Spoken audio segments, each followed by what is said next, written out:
বলেন ভাই। ভাই প্রবাসী ভাইরা আপনারা টাকা নিয়ে আসেন দেশে, বুঝছেন? টাকা নিয়ে আসেন, এখানে মাল নিয়ে আসেন না। এই যে এত কষ্ট করে মাল নিয়ে আসেন, মাল রেখে দিচ্ছে, বুঝছেন?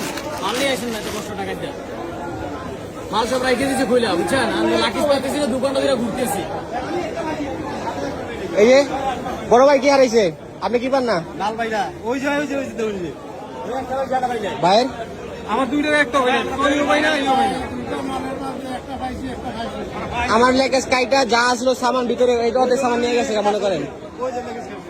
এই যে এটা আমার নিজের টাকা, এটা আমার নিজের লাগেজ। আমার গাড়িটা সামান টামান নিয়ে গেছে গা।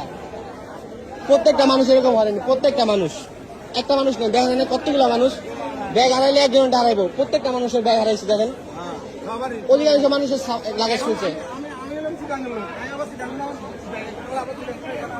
এ সম্ভব কোনোভাবে? এই বাংলাদেশ এয়ারপোর্টের এই অবস্থা, উন্নতি নাকি করছে সরকার, এই উন্নতি করছে এগুলা।